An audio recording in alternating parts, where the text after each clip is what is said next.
Hey everyone, so this is going to be my recap for Glee Season 4, Episode 8, Thanksgiving, and I am much more chipper at the end of this episode. I feel like I have a lot more hope, and I'm just one of those viewers, obviously Klain lovers, and I just see optimism when it comes to the next episodes of Glee. So I'm really happy about that because lately I haven't been, but yay, I am this time round.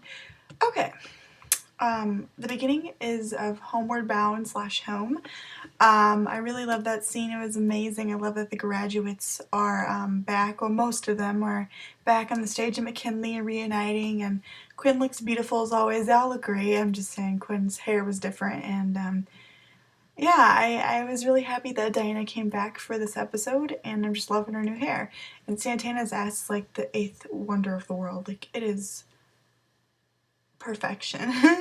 And I think it's really great that they mentioned that Quinn and Rachel keep in contact still, as well as Blaine and Mike. I think this is just a great thing. Like, I am a very big Barry lover, more in fanon than in actual the show, but like their friendship as well is really great, and I'm really happy that they probably did that for the fans as well, just in general, just to mention them. I feel really bad for Marley, the whole storyline with that. This is all I'm really going to talk about it. I think it's awful that she's going through this, and that she has so much pressure on herself with, you know, doing a very big part in sectionals and whatnot. And you know, some people like Santana were actually concerned about her and were telling her don't do these things, and she still does them. And I just wish somebody would help her actually get healthy and like confront Kitty about this shit, and like tell her what she did to her. And I hope that they get to that, because I feel like this is gonna just go really more downward spiral. And I mean, it's a great story because of people that maybe watch the show that going through the same things before or going through them right now, but I just really hope they do it well in the end with a good outcome, because I don't know, they just should. Yeah. Kitty is a creeper and a Quinn worshiper, and it's like, that was like the only time that Kitty was not being her regular bitchy self, so it was kind of different to see her worship somebody that wasn't like just God or whatever, you know. Like, that was crazy. That was like, she wanted to be Quinn so bad, and even her track record ain't gonna stop her from loving Quinn. I don't blame you, because Quinn is a beautiful woman. I am more now enjoying the Jake and Ryder friendship a bit more. I'm glad that they're kind of smoothing that out, and like just how they're kind of helping each other out, and Ryder let Jake be the lead for the dancing, and we get to see finally Jacob Artist's really great dance moves, and he's good at ballet and stuff. So I'm really happy that they're incorporating that, because I feel like there is a new dancer in the group, and they should acknowledge that and like realize he's really good too. So I did appreciate that, and I think if they have less Marley, Jake, Ryder, Kitty scenes, I will like them more, instead of just focusing just on them like the last couple episodes. Like, this is a good amount. This was good enough for me, so they should keep it like that if they're gonna keep them as a focus of the season. And I love Humbleberry so much, and I love when Rachel said, "You're the only significant other I need in my life," and I think that's so great. They are just like two peas in a pod, and they're just adorable, and I always enjoy their scenes, and you know, trying to get over the bad breakups and start this, you know, new holiday over without going home to Ohio. Yeah. Come See About Me is my favorite song of the episode. I love it. I love it. It's very back in the day kind of feeling. I don't know if it's like 50s or 60s or I don't know what era I'm thinking of, but it reminds me very much of that, or maybe 70s, I don't know. Very like the Unholy Trinity is back, and it's very much like Say a Little Prayer for You in season 1. They're all little babies, and oh, it's so cute that they're all back. And Diana's bum was looking really great in that dress too. Like, it was nice and round. They're just like perfect on like the 2 tears. I love that kind of choreography that they always do. I think it's pretty. It makes them look like they're just classy bitches. And I love the small, quick Quinn and Puck moments in this episode as well. I kind of hope they end up together years down the line, like maybe a reunion episode or something. I just feel like they belong together in a sense. That's what the writers always kind of lead them up to, and I kind of hope that they find their way to each other again, even though they're on the opposite side of the country. Like I said, a reunion maybe like 10 years later. I think that'd be great, you know? And with the whole Brody and Rachel scene, I'm gonna have to agree with Brody. And I said this, what was it, during the Glee episode? Like, yes, he was being kind of douchey about the whole he hooked up with Cassandra thing and talking about it to her, but Brody and Rachel are only friends, and Rachel can't assume that he was gonna wait for her beck and call. Like, he said he wasn't gonna do that, and I think near the end, and especially when she God, sorry, my face was weird. That one part, I was like, ah. Anyway, and she chose Finn when he came, and that was it. She just chose him, and Brody was just like, well, we just kissed and stuff, and nobody even mentioned it. And so I kind of feel bad for him, and I think, you know, he's single, he can live his own life how he wants to, and maybe he wants to date Rachel again, but she had her chance, and she's just gonna have to deal with what he done and try to move on from that. So I hope they move on that and build up their relationship again. I think that they will eventually. Obviously they did a little bit in this episode. I love Isabel so much, and I hope she stays forever. I doubt she will because of the way that Kurt might be going with Naya, but she seems like a really great boss and someone for Kurt to look up to now that, you know, Bert's on around, like a role model and an elder. I think that is a great thing that Kurt always needs. She says that, yeah, if Kurt wants to move on from the breakup, that he can, and he should if he wants to, but he should at least try to accept Blaine's apology at some point to feel like he has truly moved on. I think that makes sense, that you can't just let, you know, I'm never going to talk to you again, and we're just ignore everything, and we're never going to get back together, let's just leave it at that. I think that it's good for her to say that he needs to accept what has happened and, you know, accept his apology and let them both move on if that is what he wants to do with it. Maybe that's not what I want them to do with him. Like, I don't want him to be like, I accept your apology and I don't want to date you anymore. Like, we're done for good. Like, I want them to have some hope in the future, but just besides that point, it made sense. Does that make sense? I'm very all over the place.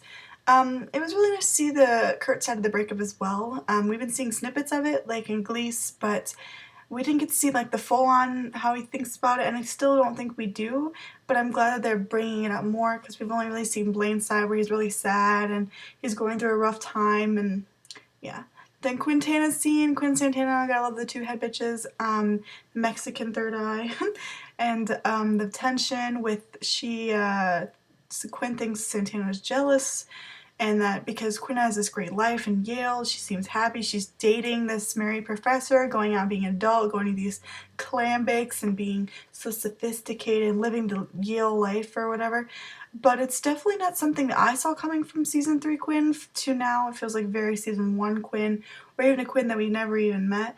Like, it just seems like she's going back to her old ways when it comes to not seeing the whole potential she could be. You know, she can do so much with her life, and she's choosing to, I don't know, not really lay low, but be something that I totally didn't think Quinn was going to be. But, you know, that's whatever, that's her personal choice. I didn't expect it, and I just wish that she was a little more independent when it came to romance, and like when Santana said she's having another guy define her life. I think that definitely can say that. I just don't want the writers to ruin Quinn. I think she was just such in a great place in season 3, and yes, things move on, things change, but I just hope that Quinn finds her true way. I just don't think this is it. So I hope that they do mention that at some point again for Quinn. And Quinn was brilliant at slapping. Papa, yeah. The Brody and Rachel fondling the turkey, I felt really bad for Kurt in that situation, because he was like, oh my god, I'd be like, I wouldn't want that turkey either. And I love some turkey, but I'd be like, if they were manhandling that, I'd have to like do it right there. No thank you. Even though there are two pretty hot people, but still. I'm not usually impressed by dancing nowadays, but when the Warblers performed, they really just like were breaking it down, and they just made my jaw drop. I was just like, I mean, the Warblers are always really good, but like the choreography compared from season 2 to season 3 and 4 is so amazing. Like, they're just really awesome, and like they're just all in sync and perfect, and I just love it. And I really like that new guy Hunter because his voice is really great, and I loved Whistle even though it was about blowjobs. Can you blow my whistle, baby? Oh, Dalton is the gayest school in the whole world. I'm telling you something. And I just really love that Hunter guy. He's like a little swagger. He was really good at Whistle. Like, he was just really good at it. I was just really impressed. And I am so happy that my baby Sebastian is back. I hope he stays forever, even though I know he won't either. But the hair and the gel, I can handle the long hair, but with the gel, it's just too much Blaine looking. I'm not usually a fan of that either. Live While We're Young was fun. It was really awesome. Once again, the choreography was really good in this one too. And Grant was just fucking great. I love him to pieces. And if the Warblers don't win, then this competition was rigged, I swear to God. Like, how do they not win? I don't even know. Let's have a kiki. I want to have a kiki. Lock the doors tight. Kurt was so fucking hot in this whole thing. I love the outfit he was wearing too, with the little scissors on the pin. Scissor Sisters is like Krista's favorite band, but that's why he did it so great, because he just knew all the words before even having to sing this song. So lock the doors tight. Oh my god, I love that part. He's just so fabulous. It was perfect. It was just the perfect song for them. And this Kiki is marvelous. It took me a while to warm up to that song, even before when they said they were just gonna do the song. But I really like it now. The Turkey Lurkey part was fucking dumb as shit. I think if there are two separate songs, that was just so fucking random. I know it's kind of be like, you know, Rachel's like home for the holidays. We're remembering all the holiday medleys that she used to do, but oh, that part was so fucking dumb, let me tell you. It was really great, and I loved Rachel's dress. Her ass in that dress is We Give Thanks. That's what I was thankful for this year. And also I gotta say, it's kind of random as well, but I'm kind of doing an order of the episode. The weird Amish people or whatever they were, like, they were singing, they have really good voices, but that song was so fucking random. Like, you know, they always have other weird performers at those competitions. And okay, let's get into it. The Kurt and Blaine talk was perfect. It was perfect. It gave us Clanners hope, and it definitely got those feels. I was squealing. I was just like, ah! I was like crying. I was almost crying. Like, I really was. And to always pick up your calls no matter what I'm doing. Good one, Blaine. Good one. Very great foreshadowing there if you didn't notice, which you probably did because you love Clay too. This scene was probably one of my favorites from the whole season, or like ever in a long time, from Glee, because I was not disappointed one bit at the end of this conversation, at the end of the scene.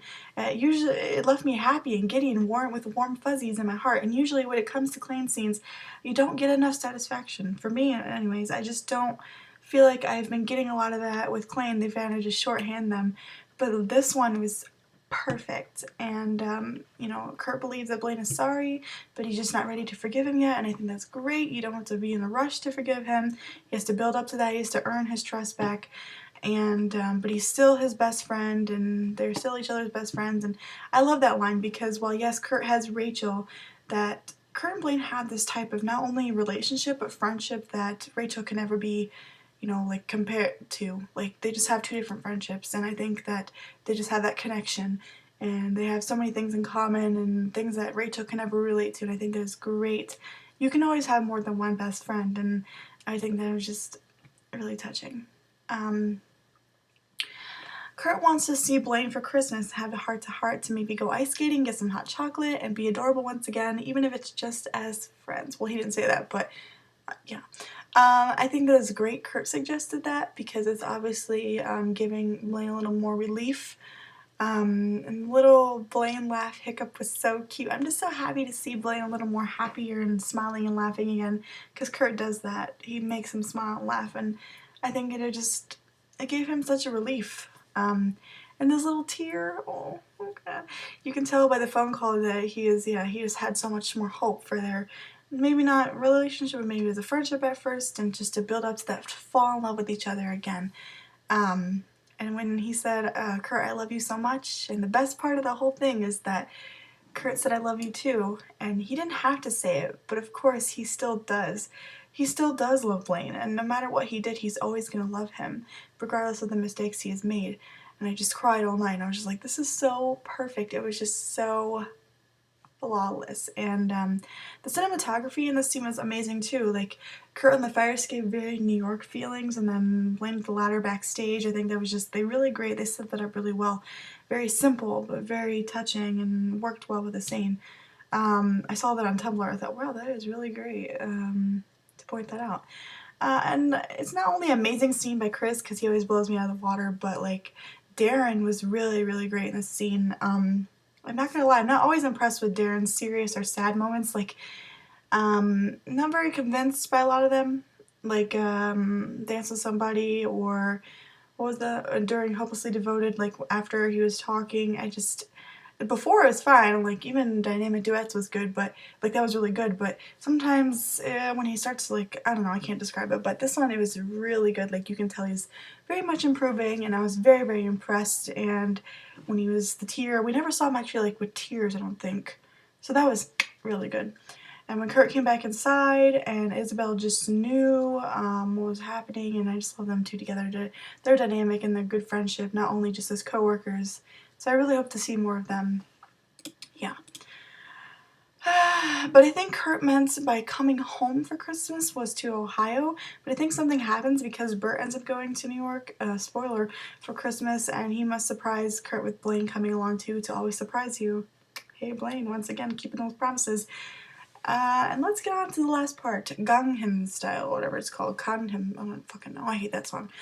It was a mess before even Marley passed out. I think they were good as a group, like dancing and performance-wise, but the song choice was awful, and it sucks that Tina or Jenna finally gets a lead on a song, and it's this fucking song. She doesn't even speak Korean. Glee, please, you know.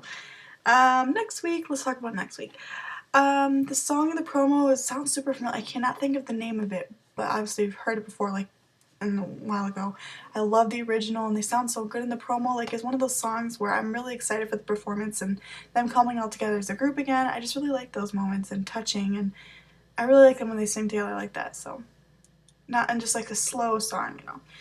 I'm not that excited for the Brittany and Sam romance. I love their friendship a lot, but maybe I just want Brittany and Santana back together so much. I don't even know why they broke up. Santana is there more now than before they broke up, so I don't even understand.